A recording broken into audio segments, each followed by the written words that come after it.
কে জানে কোন জাদুতে সন্দেশখালীর বাঘ মনমরা হয়ে আছে। মানে আমরা শেখ শাহজাহান সম্পর্কে কথা বলছি। তার যে কি হয়েছে, হঠাৎ করে রোয়াব দেমাগ সব যে কোথায় গায়েব হয়ে গিয়েছে।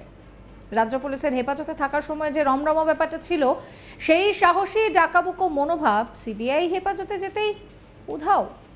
না আছে রোয়াব, না আছে সাহস, উপরন্তু কেমন যেন ভালো ছেলে, ওবিডিয়েন্ট মার্কা হয়ে গিয়েছেন তিনি। কেন এই কথা বলছি? তার কারণ শেখ শাহজাহানের বডি ল্যাঙ্গুয়েজে বিশাল পরিবর্তন। সন্দেশখালী কাণ্ডে ধৃত শেখ শাহজাহানকে স্বাস্থ্য পরীক্ষা করাতে জোকার ইএসআই হাসপাতালে নিয়ে যায় সিবিআই। শুক্রবার 8ই মার্চ সকালে শেখ শাহজাহানকে হাসপাতালে নিয়ে আসা হয় কড়া নিরাপত্তায়। এদিন হাসপাতালে ঢোকার মুখে শাহজাহানের চোখ মুখ ছিল অনেকটাই নিষ্পৃহ। আগের মতো আর দাপুটে নেতার হাবভাব না, নেই, পুরোটাই গায়েব। এই পার্থক্যটা বেশ নজর কেড়েছে। রাজনৈতিক মহলের অনুমান, রাজ্য সরকারের হেফাজতে বেশ আরামে একেবারে জামাই আদরেই ছিলেন শেখ শাহজাহান, তাই তার শারীরিক ভাষা বা বডি ল্যাঙ্গুয়েজেও সেই ছাপটা পড়েছে। গ্রেফতারির পর আদালতে তোলার সময় কার্যত অনেকটা রিল্যাক্স দেখা গিয়েছিল তাকে, এমনকি হাতও নাড়তে দেখা গিয়েছিল সন্দেশখালীর এই শাসক দলের নেতাকে। প্রশ্ন উঠেছে, তার মানে কেন্দ্রীয় তদন্তকারী সংস্থা সিবিআই এর হেফাজতে যেতেই কি রীতিমতন ভয়ে কুঁকড়ে গিয়েছেন শেখ শাহজাহান? অন্তত শুক্রবার শেখ শাহজাহানের শারীরিক ভাষা দেখে এটাই মনে হচ্ছে। প্রসঙ্গত, মঙ্গলবার 5ই ফেব্রুয়ারি হাইকোর্টের নির্দেশেও দুদিন টালবাহানার পর বুধবার শেখ শাহজাহানকে নিজেদের হেফাজতে পায় সিবিআই। এদিকে ভবানী ভবনে প্রায় 2 ঘন্টা বসে থাকার পর শেখ শাহজাহানকে নিজেদের হেফাজতে পায় সিবিআই। কিন্তু সূত্রের খবর, সিবিআই হেফাজতে যেতে হবে শুনেই কার্যত মুচড়ে পড়েন শাহজাহান। শেষ পর্যন্ত নথি হস্তান্তরের পর সন্ধে 6টা নাগাদ শেখ শাহজাহানকে নিজেদের হেফাজতে নিয়ে ভবানী ভবন থেকে বেরিয়ে যায় সিবিআই অফিসার। বুধবার শাহজাহানকে 2 ঘন্টা ধরে জেরা করা হয়। বৃহস্পতিবার সকালে ফের শুরু হয় জেরা।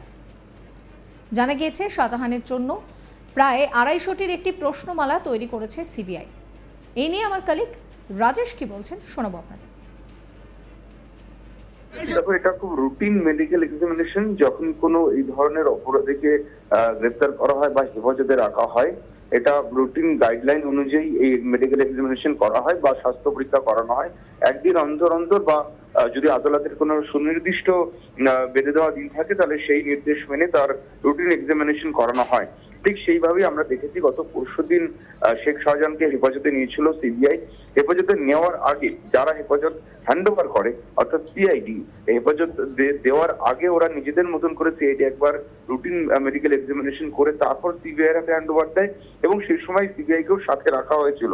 সিবিআই একজন আধিকারিক তাদের সঙ্গে ছিলেন যখন তার মেডিকেল এক্সামিনেশন করা হয়।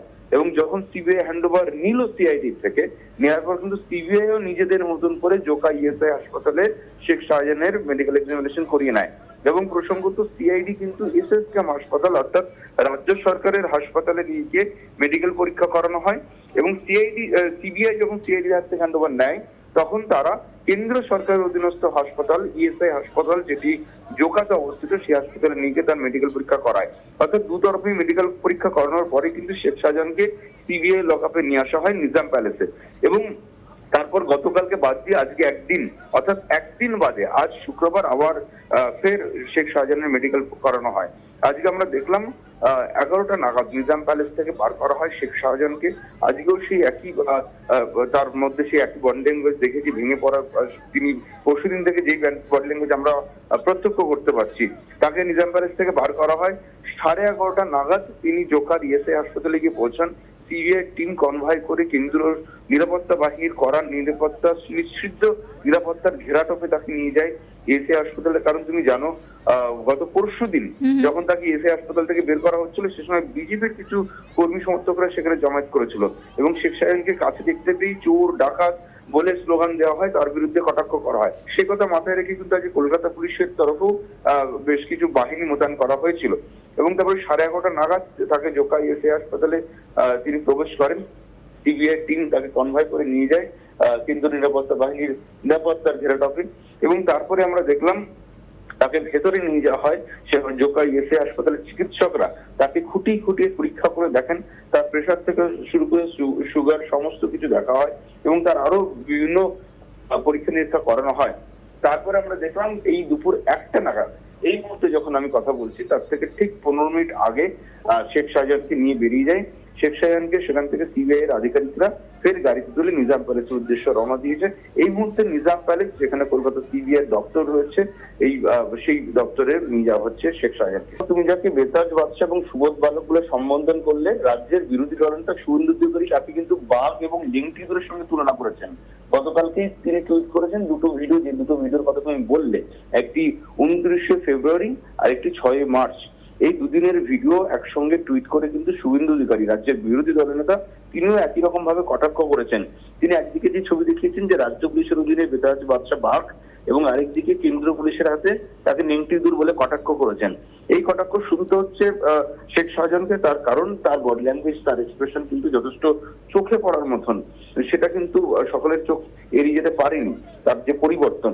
কারণ আমরা গত 29শে ফেব্রুয়ারি দেখেছি, যখন রাজ্য পুলিশ তাকে গ্রেপ্তার করে বসিরহাট আদালতে তোলে, সেই সময় বসিরহাট আদালত থেকে বেরোনোর সময়কার যে ভিডিও আমরা দেখিয়েছি বা দেখাচ্ছি, সেই ছবিতে কিন্তু দেখে প্রাথমিকভাবে এটুকু ব্যঙ্গ করে যে কোনো কেউ বলতেই পারেন যে শেখ শাহজাহান কে পুলিশ গ্রেপ্তার করে নিয়ে যাচ্ছে দেখে কিন্তু বোঝার উপায় নেই।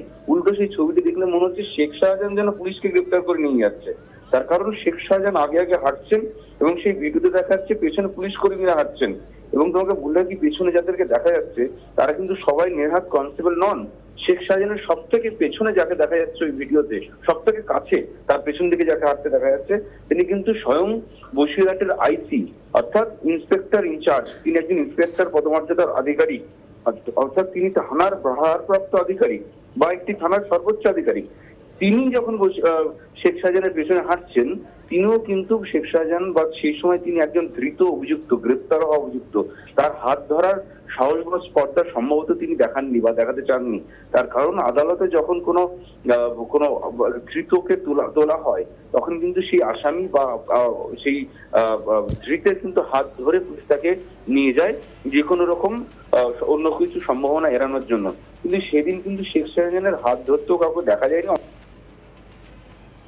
ইডির তল্লাশির সময় শেখ শাহজাহান কোথায় ছিলেন, কেন তল্লাশি চালানো যায়নি, তার বাড়ির বাইরে এত লোক কিভাবে জড়ো হলো, তার ফোন কেন ব্যস্ত ছিল, তিনি কাকে ফোন করেছিলেন, গোলমাল থামানোর কোনো চেষ্টা কেন করেননি, তল্লাশি চালাতে না পেরে ইডির চলে যাওয়ার পর কোথায় যান, এতদিন পর্যন্ত কোথায় লুকিয়েছিলেন, এমনই সমস্ত প্রশ্ন তাকে করা হতে পারে বলে সূত্রের খবর।